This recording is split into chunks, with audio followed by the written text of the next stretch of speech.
The Conjureverse is back, baby, and this time Kitty Fisher found it.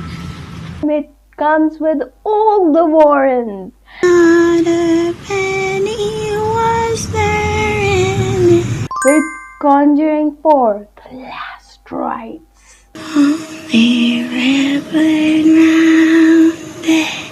I'm sure that everyone is very excited about it. The Conjuring, which when it came out made such a buzz, and with James Wan at the helm and great spooks for the time, even if cliche, grounded somewhat in reality for those poor souls who were naive to believe that these were true stories. And these were taken from the Warrens' case files.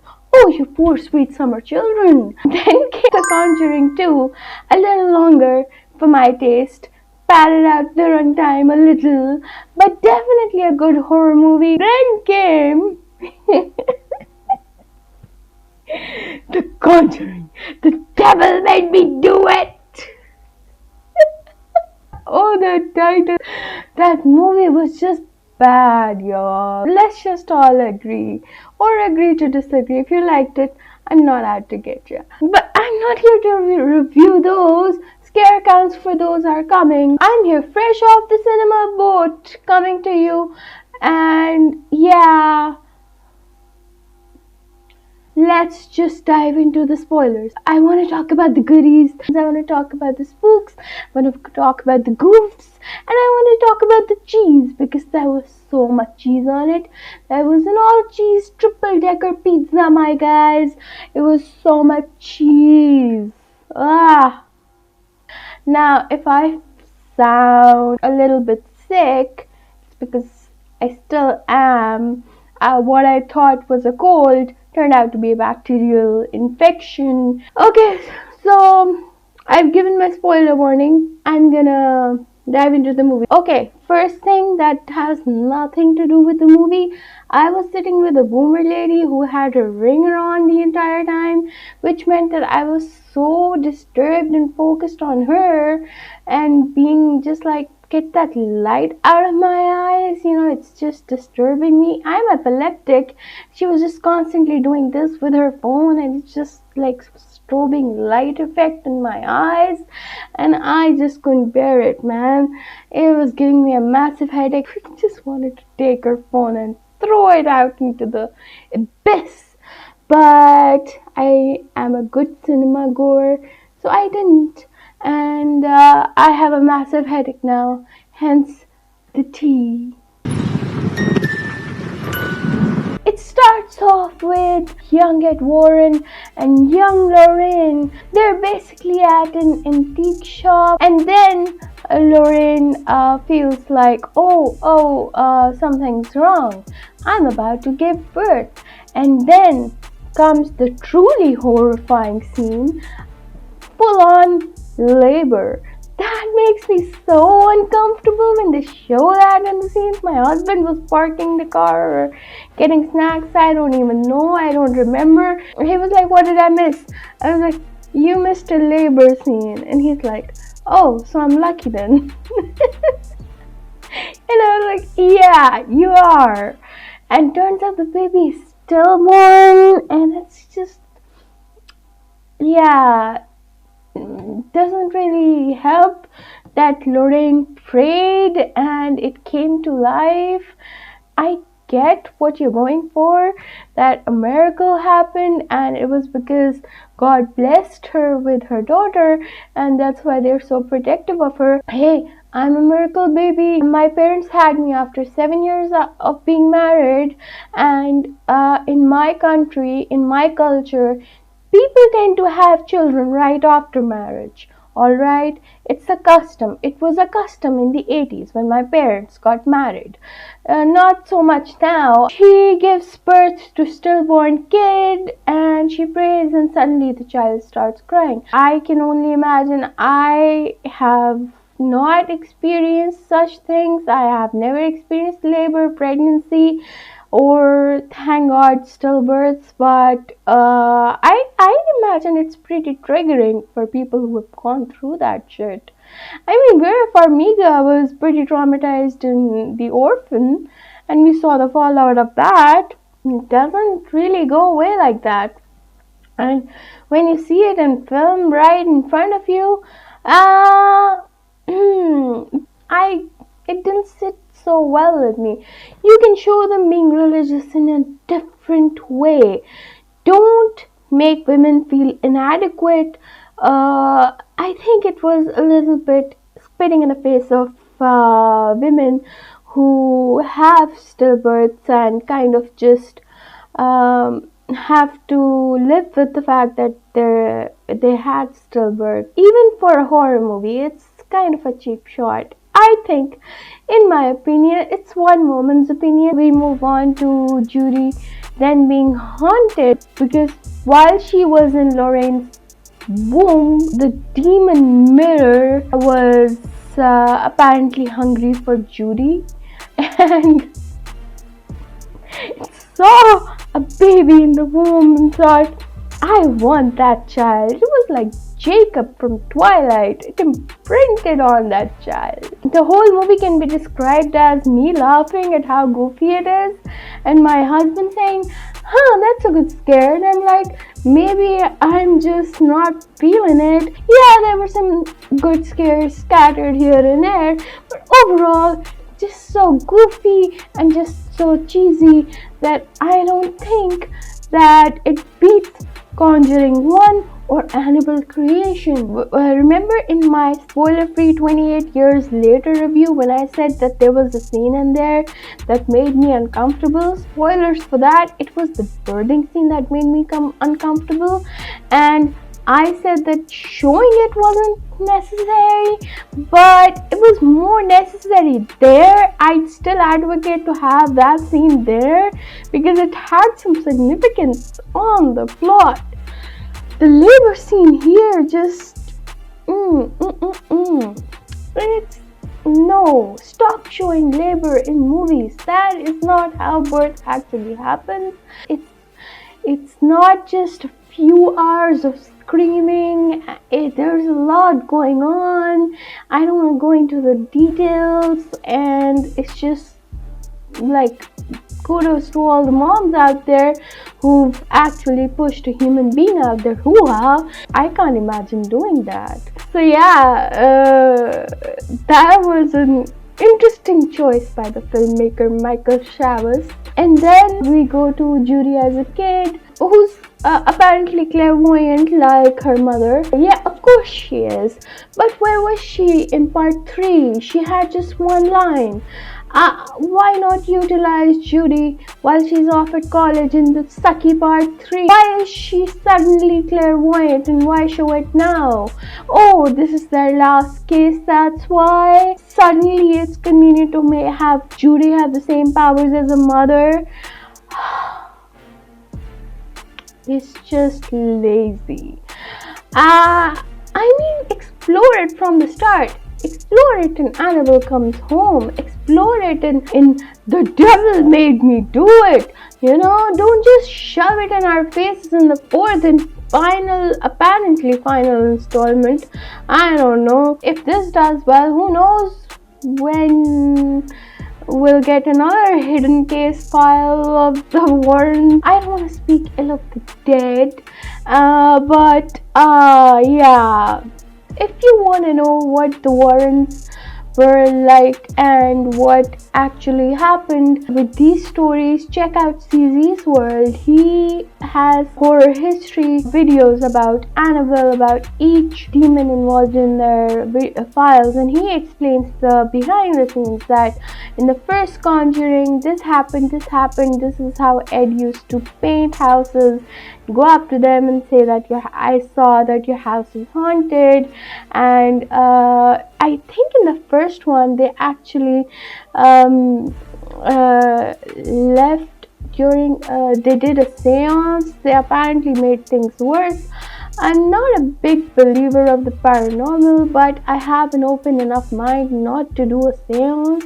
I do believe that everything does eventually become an explanation like sleep paralysis. It can be seen as scary, right?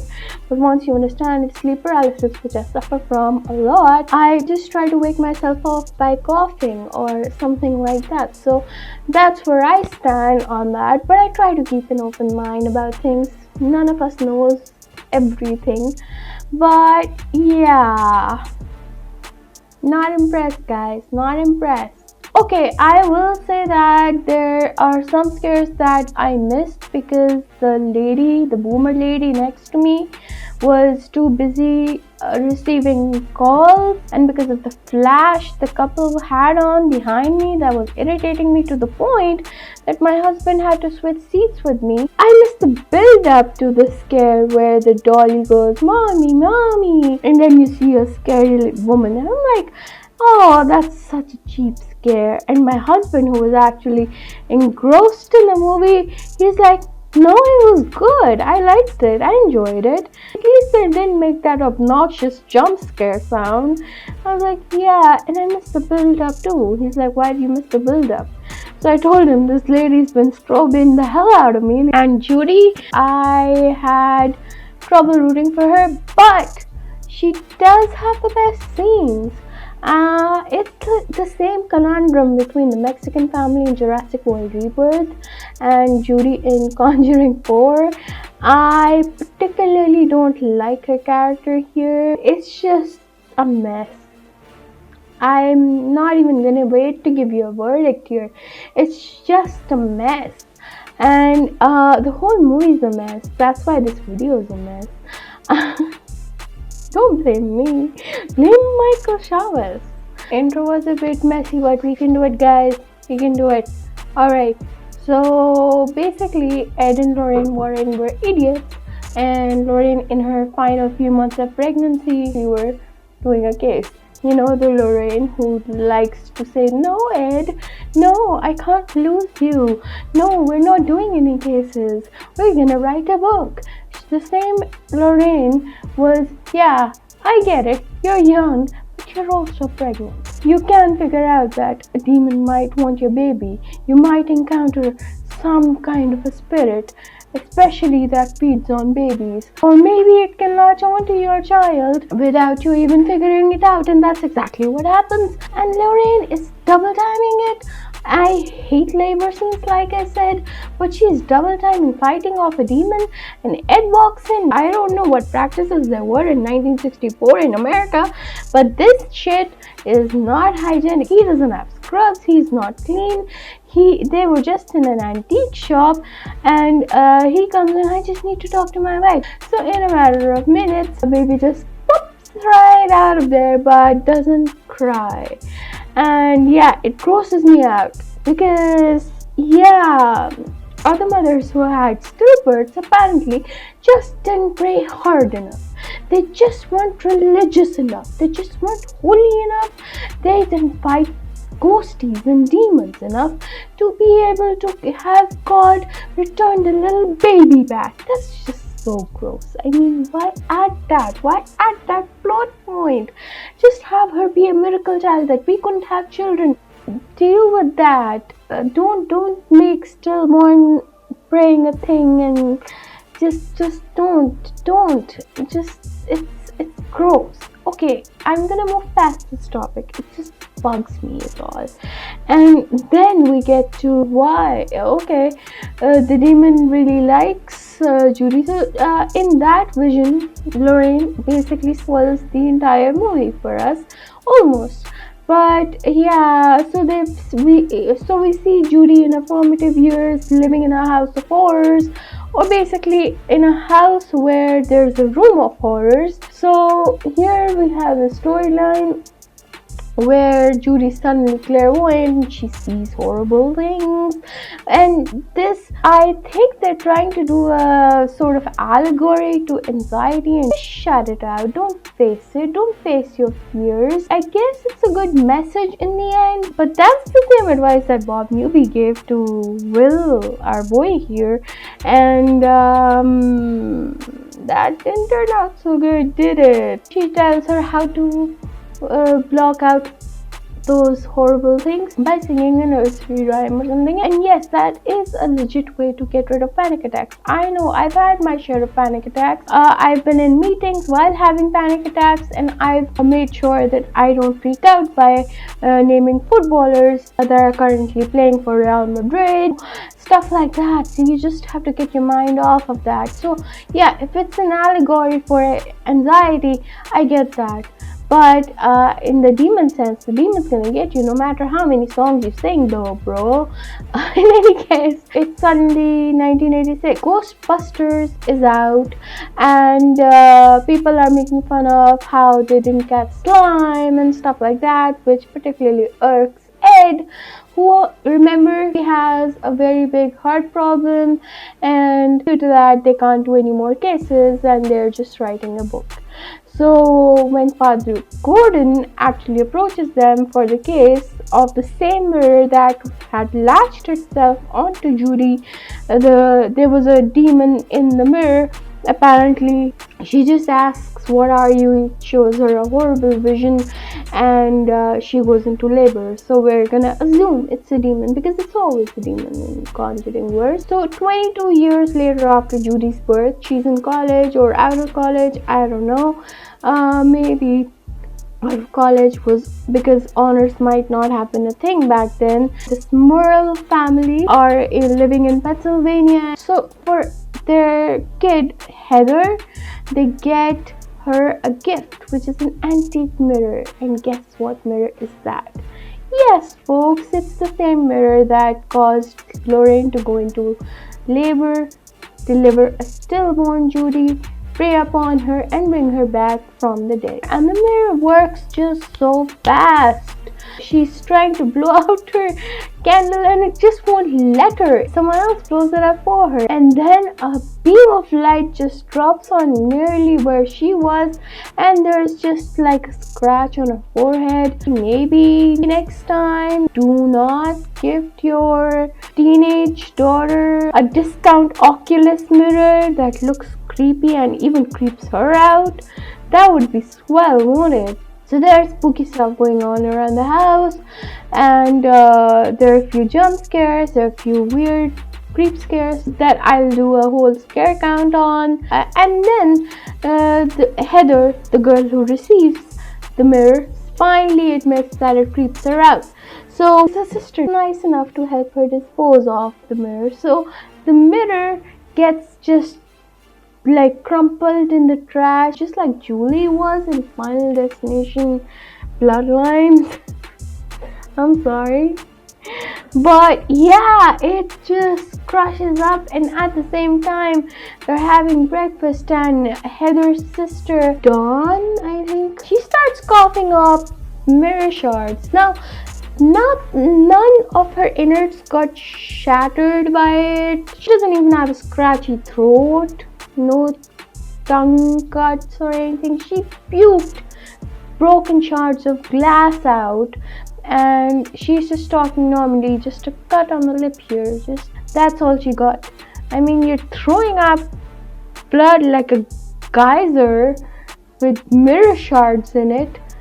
Your innards must be like blended. Your tongue, your mouth, it should be destroyed, but no, she's okay. Alright, all good. But yeah, they're being terrorized by the demon, and they think it's ghosts because why not? Repeat Conjuring 2. Because why not have the demon use ghost shields to protect itself from Lorraine vision? It's like placing lead in front of Superman and Supergirl and just block their X-ray vision. So this way, demons have figured out long since Valak did it, that we can block her clairvoyance. Just give us some ghosties. This mirror demon does the same thing. We never actually see the demons. And now we have Judy, who's grown up. She's in college. She's dating this very noob little guy. He was a cop and he quit because he feared for his life. Natural human response, I get it. But buddy, there's like so many cops out there who are risking their lives, who have families, and they still managed to do their job. I get that you had near-death experience, but kind of a dick cowardly move there, but I wouldn't want to marry that kind of a man. I'm towing a line here. I like myself a smart man. I'm sapiosexual. I've never had to make that choice. My husband's a doctor, but I'd still marry him if he was a cop. It's the 80s. It's not even today's climate that we're talking about. So yeah, and he's in between jobs. Before quitting, you didn't secure another career path, not even thinking of what you're gonna do. This storyline was also pretty much unnecessary. It's kind of again very, very insulting and weird. I get the point you're trying to make, but you're not making it quite right or in the right way. If you're trying to deliver a message in a horror movie, make sure you do it right. He proposes to her and she says yes. Anyways, so Patrick Wilson's character is pretty hypocritical when it comes to Judy marrying, I'd forgotten his name, Tony? Yeah, I forgot his name, just like Ed did, so good job, Nemo. So in any case, Tony here has no experience, he's a coward, quit the force because he was afraid for his life. Let's just say it like it is.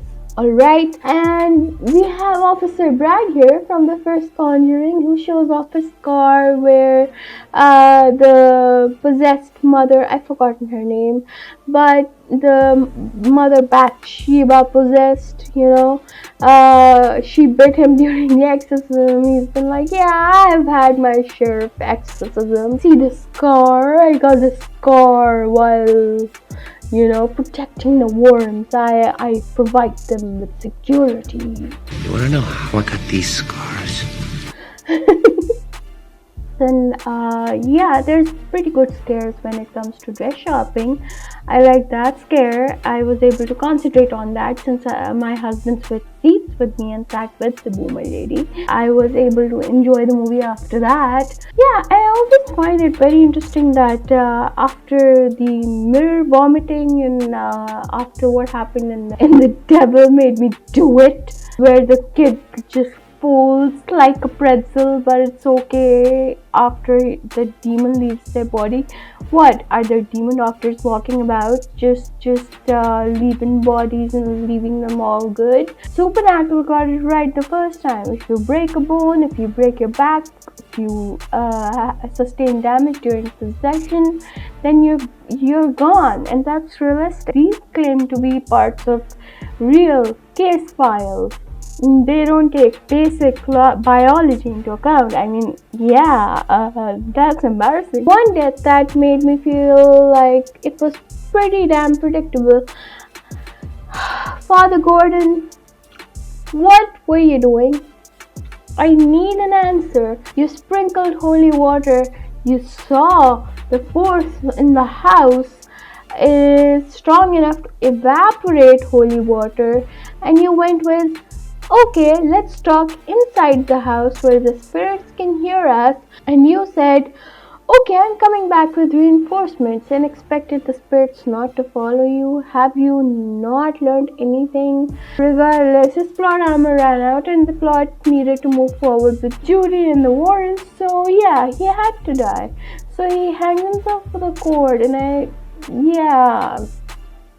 poor Father Gordon. That means that Judy has to touch the casket. This is the discount version of Theo touching Nell when she died in Hill House.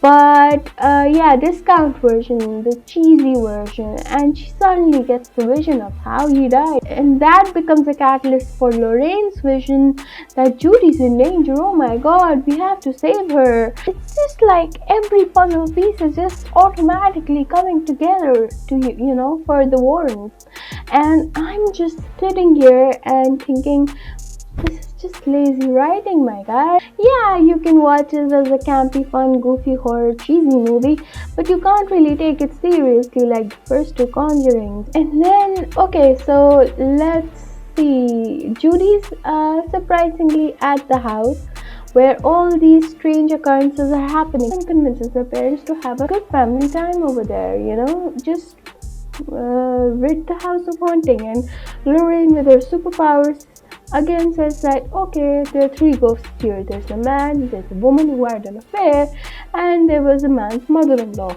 The man found out and killed his wife and his mother-in-law, and I don't know, maybe killed himself. I don't remember that much, but yeah, his ghost is also there, and it's very angry. Judy becomes one of those teenage horror protagonists, and suddenly transforms into a stupid person and thinks that Lorraine is calling her from the attic, and she encounters the mirror, touches it, and I was like, oh my god, Emmett, she's possessed. And yeah, so that turned out to be true, because suddenly Judy's sick, and Lorraine is like, there's something different about this mirror. I'm touching it, but there's something different. Woman! Mommy? Really?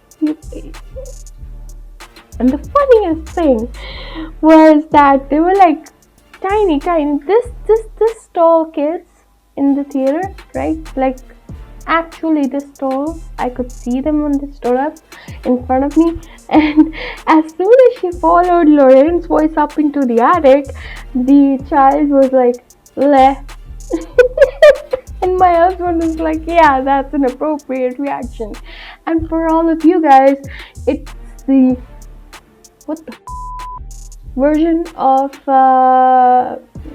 kids. That was a funny moment. I fell on the floor of the cinema. That was a funny moment, even though my body hurts. She gives her dad a near heart attack. She throws the family dog into a wall. Hold up, Judy. Just be nice to the pooch, alright? But it's okay. She didn't kill the pooch. The pooch is fine at the end. Judy dives again in the attic, and Lorraine brings her back again with the power of prayer, just like we cheated with the stillbirth. You could have omitted that stillbirth out and still have her brought back with the power of prayer. I'm just mad about that. She comes back to life, and then we come to the goofiest part of the movie. Prepare yourself, ladies and gentlemen. And it's just so goofy, the way the mirror swirls around like a Beyblade.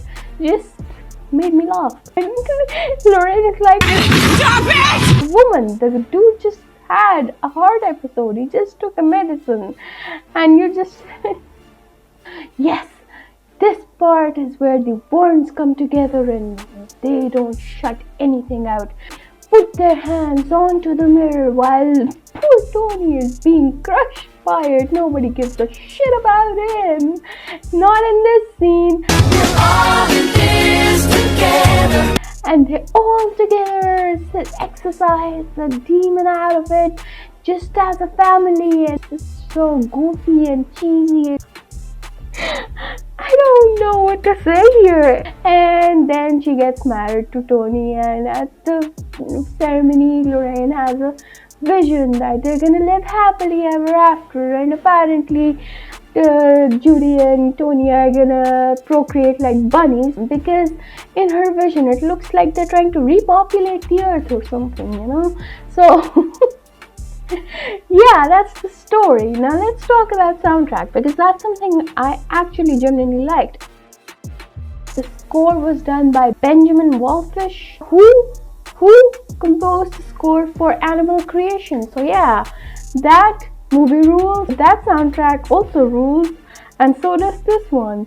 And in the end, in the credits, the very grim and horror music was playing in the background while we were walking down the stairs and out of the room, and my husband commented on it even yeah, I like the music playing behind us, and I'm like, yeah, I like it too. So even through the credits, yeah, so good job, Benjamin. And let's talk about cinematography. So when it comes to cinematography, I think the integrity of the Conjuring universe remained untainted.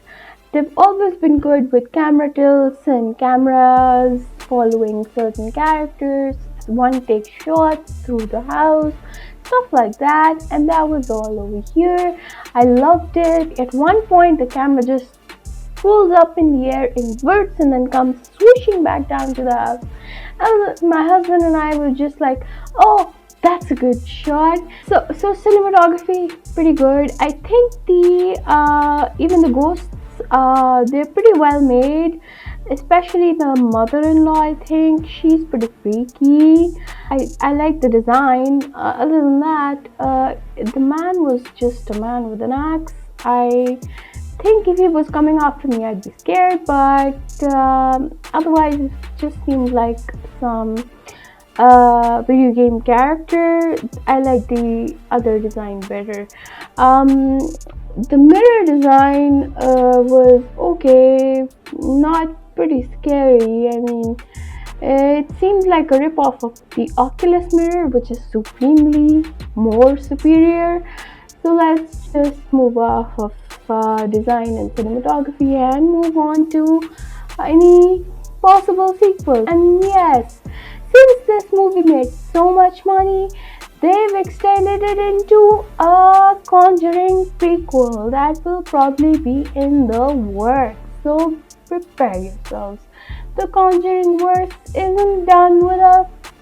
The nun is probably gonna spout out of you. And oh my god, one thing I forgot to mention. They just cannot let go of Annabelle. The number of times that Annabelle had no effect to the story but was used in the story, oh my god.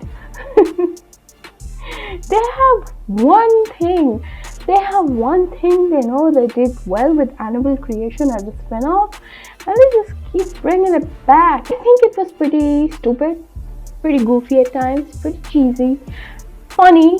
For horror vets, I would say it isn't that scary. I didn't flinch, I didn't feel a jump scare once, I didn't feel the creep factor in any scene, I didn't feel any chills. But I think for newbies, this would be a terrifying movie, I would say that. Or people who are faint of heart, people who do get scared easily, I guess this movie would be very, very terrifying for them, and there's no shame in being faint of heart. I used to be so faint of heart and such a scaredy cat that I never watched the first Conjuring movie in theaters because I heard it was very scary.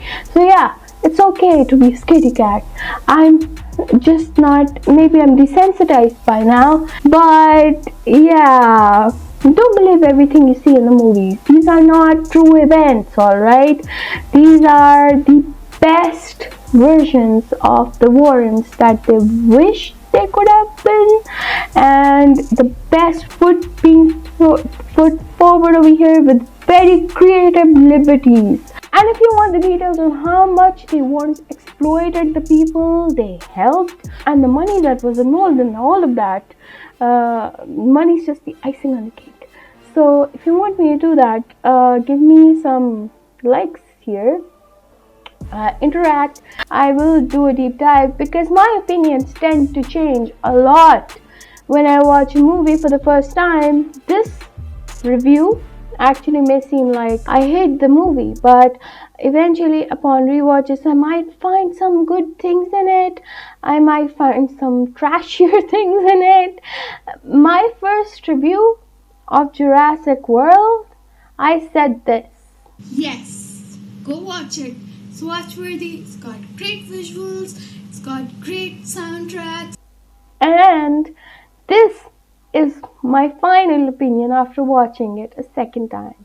My opinion changes because the high watching it in theaters versus the actual grounded experience of watching an actual movie tends to change. Not always. Weapons was different because it's actually good. Not all movies are like that. There's some hilarious scenes sprinkled in, which I did like. I like a little levity in my horror. So please do like the video, subscribe to my channel. We're very close to 50 subs and it's a big deal for me. I have so many things planned for 50 subs, you have no idea. So yeah, let's just enjoy ourselves. Have a spooky October and fun Halloween. Stay awesome, stay weird, and I'll see you in the next video where we do a scare count of Conjuring 1, 2, and 3. The devil made me do it. I'm sorry. So yeah, this was my review. Pretty messy, but hey, I'm messy.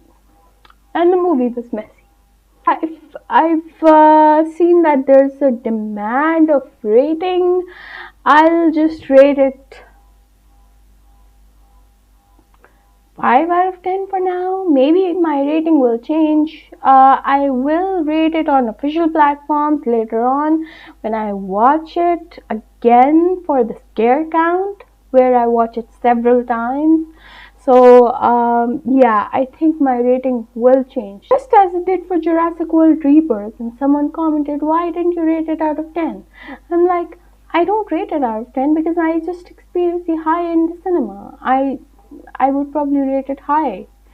So I wasn't high. I was high off of the experience of the cinema, of watching dinosaurs back on screen. So yeah, I'm sorry about the lazy voice and the weird voice. If I'm having a weird voice right now, I'm sorry about that. I'm still recovering. I'm very tired, and I just went and did this video for you guys. Even if 1 or 2 people watch it, it's okay. Thank you for watching and taking your time out to listen to me rant about it and talk about it, and have a great day.